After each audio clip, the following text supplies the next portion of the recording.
Pittsburgh, the sense of deja vu for Montana coach Travis DeCuire was unmistakable.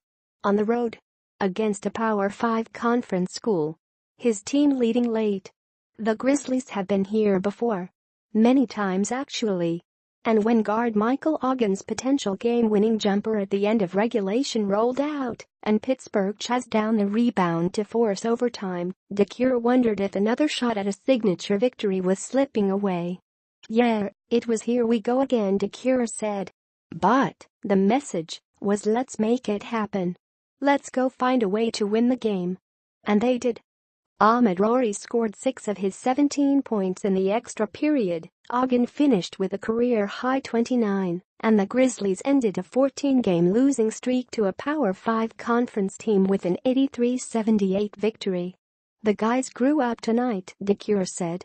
Montana last beat a Power 5 school when it knocked off Oregon State in 2010. A series of near misses followed, including competitive losses to NC State, Southern California and Mississippi last season. This time, the Grizzlies found a way. Montana's trap forced Pitt into 19 turnovers the Grizzlies converted into 30 points on the other end of the floor, and Oguine and Rorie got to the rim repeatedly while beating Pitt defenders off the dribble. "I feel like maybe they weren't expecting me to drive as much as I was," Oguine said. "They had their guard down. I tried to take a couple of dribbles and get them off balance." Shamiel Stevenson led Pitt 0-2 with 19 points. Ryan Luther finished with 18 points and 11 rebounds, but missed a corner jumper with 27 seconds to play that could have given the Panthers the lead.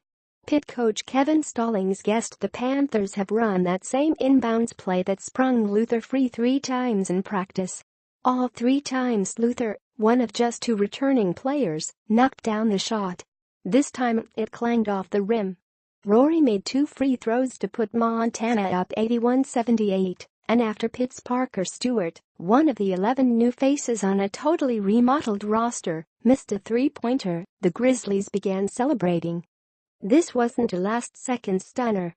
Montana led for nearly 24 minutes in regulation and never trailed in the extra period.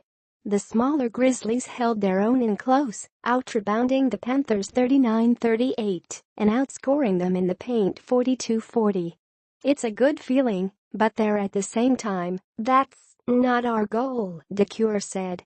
"We want to win these games. We want to win these games in November so we can win these games in March." Rough start. The Panthers are trying to find their way as Stallings tries to figure out what works and what doesn't in his second season since replacing Jamie Dixon. He anticipated growing pains, but maybe not the program's first 0-2 start in 21 years. Pitt dropped its first season opener since 1996 when it fell at Navy on Friday, a game that included a 10-minute stretch in the second half where the Panthers missed 13 straight shots.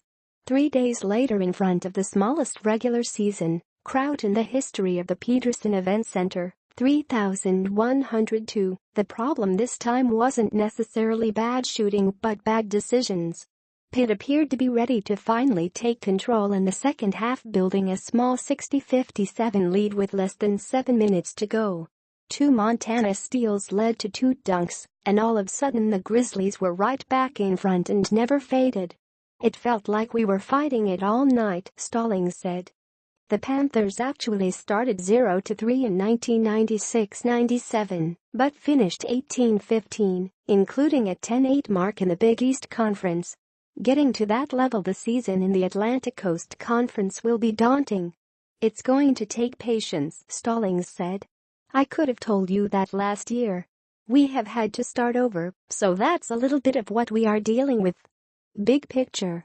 Montana, Oguine and Rorie could be a problem for opposing backcourts in the Big Sky Conference.